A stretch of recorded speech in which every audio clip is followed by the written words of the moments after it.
Hello, everyone. Welcome to LexTalk World Talk Show presented to you by ClickAway Creators. Today we have Mr. Swarnendu Chatterjee, who is a managing associate in L&L Partners Law Offices, a premier full-service law firm having been enrolled as an advocate with the Bar Council of West Bengal in the year 2013.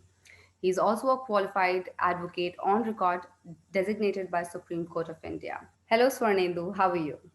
Hi, I'm fine. Swarnendu, please brief us about your journey as a legal professional so far. We're really excited to know about it. Yeah, I'm really excited to tell you, tell the world actually, like the journey of 7.5 to 8 years. You see, uh, I was born to a legal family. Like my father is a designated senior advocate practicing in the Calcutta High Court, but it would have been very easy for me to practice in Calcutta. But due to my father's insistence and my own wish, I chose to practice in Delhi. So after I completed my law school from KIT University, Bhubaneswar in the year 2013, I came to Delhi, but not as a lawyer. But I got a job as an associate commissioning editor in LexisNexis in Gurgaon. I guess they have their office in DLF Cyberhub. So Okay. I got a job over there. Mm-hmm. I was with them till November 2013, and as destiny would have it, at that point of time, late Mr. Rao, my first senior, PP Mm-hmm. Rao, late Mr. PP Rao, a senior advocate and former Padma Bhushan awardee, was having his book published through LexisNexis, and I was given the job to work on it. And Mm-hmm. when I first met Mr. Rao, and I saw his library and the way he works and the way he used to work then, uh, like it gave me a tremendous amount of confidence that as a lawyer you could, like, this is what you're going to do, and this is what you are this is what you're going to do for the rest of your life. So I, being overawed by his presence and by his personality, I approached him for being a chamber junior in his chamber. So while I was going to approach, I got advice by few people. See, Delhi is not the place for beginners, and Supreme Court is definitely not the place. You should start with district courts. You should go back to Calcutta. You should go do this. You should do that. A Okay. lot of people saying a lot of things, Mm-hmm. but like one should have his focus fixed. I went to Right. Mr. Rao. I gave my interviews. I had 2 rounds of interview with him. He selected me way back in December 2013 and told me that with minimal salary and full confidence, if you wish to join my chambers and develop yourself as a counsel, you are most welcome to join. The working hours were erratic. An 82-year-old man working from 8 a.m. to 11 p.m. was Mm-hmm. truly an uncommon thing for people to look at. A Right. person who's 81, 82 years old and working like that and working shoulder to shoulder, Mm-hmm. like, irrespective of the season and irrespective of the weather in Delhi, in the winters as well as in the summers. Summers may be all the more comfortable 8 o'clock in the morning, but winters are definitely not comfortable to They're not. reach chambers at 8 o'clock. And it was eight means at eight, it meant 8 o'clock, not 8:05 or 8:10. Wow. He was, and like he were people who know and people who knew Mr. Rao would know that how hard he used to work and how serious was he about his work. So I joined him in December 2013. It took me 6 months to adjust to the timings. But once I adjusted to the timings and Mm-hmm. adjusted to his working schedule, things started to move on. And I started working on with him on different cases, like big cases and big clients. Like I met 3 chief ministers during my tenure. Wow. Presence of chief secretaries and commissioners of income tax, sales tax was common, and top bureaucrats of like state chief secretaries, private secretary to the PM, and all these things. These were very common in our chamber because he was a constitutional expert. He was referred to as the constitutional doyen of the country. Mm-hmm. So my major cases which I had assisted him included the entry tax matter of the comprising the 9-judge bench of the Supreme Court, headed by Justice Thakur, the matter relating to Delhi LG matter, which carried from Delhi High Court to the Supreme Court. Mhm. Then relating to the Delhi International Airport new civil aviation policy, Mhm. and other related matters which are still sub judice. I cannot really divulge the name, but these cases are over, so I can tell you. And there were cases which were outside Delhi, like in Karnataka, in Jharkhand, in Okay. Andhra Pradesh. Mhm. So these were all different types of uh, experiences I had. I got to travel with him. I got to work with him. I like it was a really a close knitted affair. So it was up to like this, like they say, every good thing does not last long. So who would know that when I actually visited, when I was actually at the peak of my career in 2017 as a chamber junior, in the month of September, Sir had passed away, Mhm. and it was a void, and it is still a void which obviously nobody can fill. But yes, at that by then he had given me a tremendous confidence, and he used to say, if you're from a place outside Delhi, you should always try to be an AOR. If you have to be in the Supreme Court or practice in Delhi, you will get a foothold. And since he was an examiner himself, and he was an, like I have said in my previous interviews everywhere, he was an educationist, a thinker, as well as senior advocate who would shelve up his expertise and show his expertise in court and not elsewhere. And he was an extremely social man. Mhm. He introduced me to the power corridors in Delhi. He made me believe that with everything you can still be a humble man. You can get everything out of it.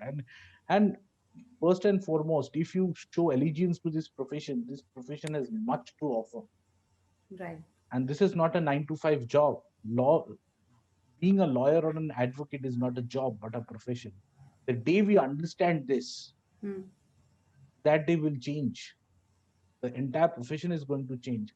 So basically, this was my journey after 2017. After 2017 September, as after Mr. Rao's death, I joined Mr. P.S. Narasimha, the former Additional Solicitor General of the country and a senior advocate himself. He was by far and one of the excellent seniors again I had.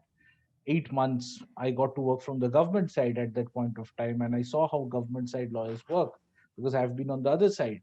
Mhm. So that was also a good experience. By the time 2018 April came, since I was due for my AOR exams in 2019, Okay. I chose to go for my training, and training involves arguing in court and drafting, filing, everything. So that Mhm. cannot happen in a senior's chamber. So Right. I went to a boutique law firm called Mhm. Mac Corporate Legal in Defense Colony. So Mhm. I built up my own practice over there.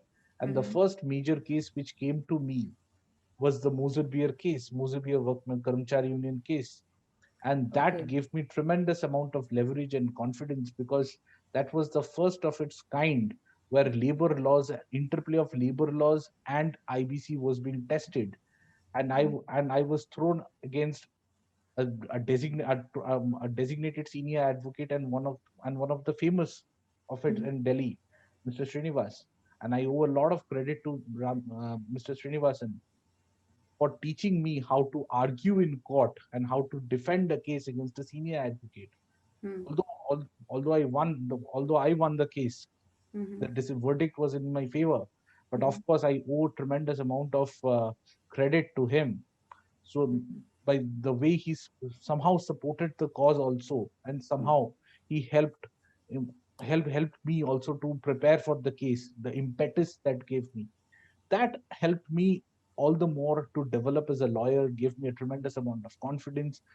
Rest, I appeared in other high courts on my own. I started appearing in Madhya Pradesh, Allahabad, all these places.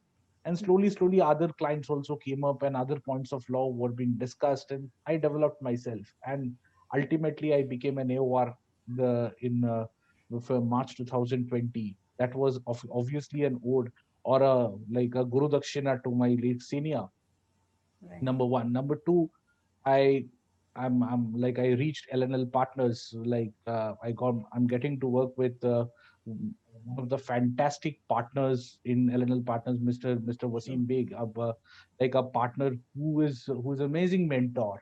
Mhm. Like he's a friend, a philosopher, and a guide with tremendous skills, and who gives you the freedom, as well as the he knows the boundaries also, the Lakshman Rekha also, within which we should perform, and within which we can up to extend up to. So this is how my journey has been. Of course, my parents' role, my father's role, my mother's role, as well as my wife's role has been tremendous in all these times. Their sacrifice and their support. Without that, obviously, I could not have been here what I am today. Right, absolutely. Thank you so much, Swarnendu. It was wonderful knowing your journey, and also how Mr. Rao. Uh, I just thought that he has just not helped you, uh, you know, from the legal aspect, but he has helped you in the overall development, as a person, right? Absolutely.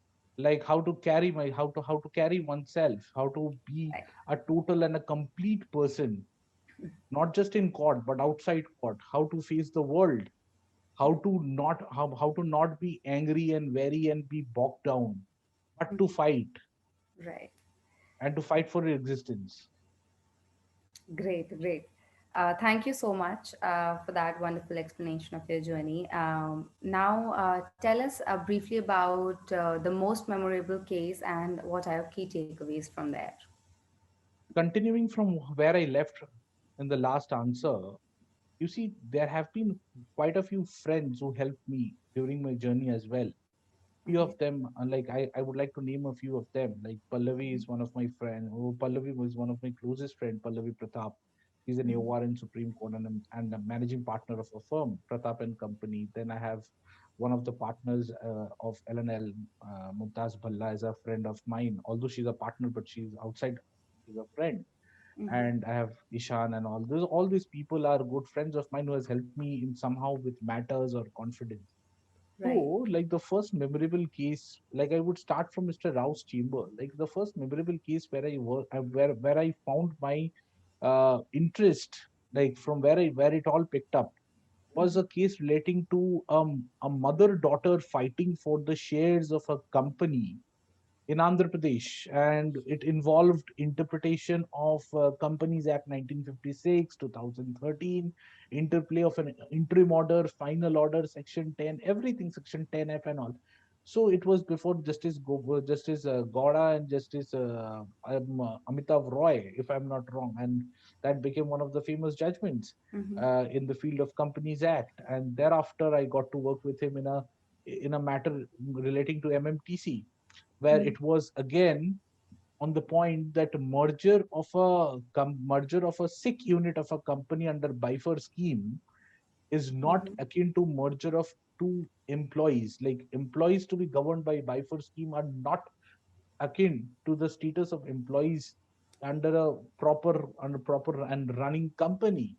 So that got argued before the division bench of the High Court of Jharkhand, before the Chief Justice of Jharkhand High Court back then in 2015 and 16, and it came up to Supreme Court again where we defended it. And thereafter, the nine judge bench which I mentioned to you before, the entry tax case. So these were few memorable cases as a June Chamber Junior. Now moving on to the cases where I argued. The first case which I argued was before NCLAT, and NCLAT Justice Mukhopadhyay's court, chairperson's court. I had like it, and before every other court of NCLAT, I did not get somehow I did not get the fear of appearing before a court of law, because I saw people of my age appearing day in and day out. Maybe I was in a cocoon in a senior's chamber. That is why I did not appear. But I was, it was time to unfold and unfold. So Right. thereon I took it upon myself and made it a point to start appearing before these courts. Right. So therefore I started appearing, and the first memorable case which I did was for Nico Corporation. It's again a reported judgment, Somesh Bakshi versus liquidator of Nico Corporation, which has been furthered and clarified in Moser Beer case, and thereafter another Moser Beer case, Moser Beer Electronics, which I recently did. Thereafter, Samtel Corporation. These were all relating to an Unitech matter, lot of matters relating to IBC and IBC and workman related dues. Then I went ahead with then cases relating to NBFCs and interplay of Constitution and RBI Act came through, service matters. So like a lot of, like if I have to list my memorable cases and the cases where I enjoyed the most and a personal satisfaction was were two cases. One is a NBFC case, Juhi India Private Limited, which was relating to cancellation of an NBFC license when in 2019. And the second one, second one was the Mozart case, of course, Mm-hmm. where people who were down and out, the workmen who were not getting any dues, they got 100 crore, and the Right. case was covered by Hindu Business Line and all. And Right. thereafter, on that parameter, and it became a law of the land.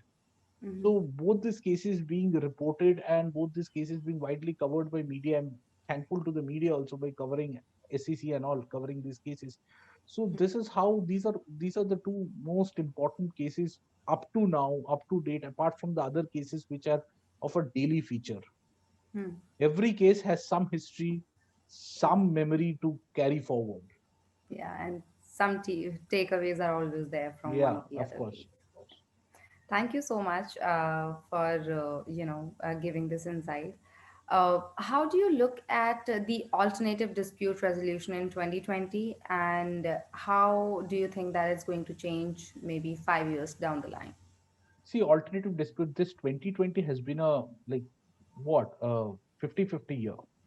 Like first half of the year up to January to mid March, we did work something up to something, somewhat courts did function. But after March 23rd till about June, it was only about PILs, majorly PILs and COVID related issues, which courts were extremely urgent matters, which were Mm-hmm. coming through. Slowly, like courts started functioning properly in Mm-hmm. June end and July, and then matters started getting listed and matters started getting argued. And one thing COVID has taught us is to have out of court mechanisms also. Cases can be resolved out, and you can be dead sure that ADR mechanism like negotiation, mediation, arbitration we already had, Mm-hmm. but you see the emergency arbitration award or foreign arbitral awards being enforced, or new forms of interpretation and new forms of dispute resolution mechanism, new interpretations coming through. So I see ADR mechanisms like negotiation and mediation playing a major role in the next 5 years to come. And I see India as a major arbitration hub 5 years down the line, because India is slowly adapting to Mm-hmm. the as a as a arbitration hub, with the Delhi Arbitration Center coming up and Jammu Kashmir also coming up to it. So and India being akin to the for foreign investors for investments in India. The more investments we have, the more in arbitrations and investor friendly laws we have. The BITS treaties are being modified so as to attract foreign investors more. So Mm-hmm. the idea we had that one case will take 20 years to finish is slowly uh, being evaporated. That theory is getting evaporated, because you see the judges are also becoming aware that you cannot let this message go to the world that cases in India go for 20, go for eternity, like the father starts and his grandson completes. That is not the case anymore. Wow. Thank you so much for sharing such great insights with us, Swarnendu. Yeah. We really look forward to having a chat with you again in the future on some other trending topics in the international legal industry. And for our viewers, if you like this chat with Swarnendu, please like and share this video, and also subscribe to ClickAway Creators YouTube channel to appreciate what exactly we do and have more coming from industry leaders. This is Bharti for LexTalk World Conference, signing off.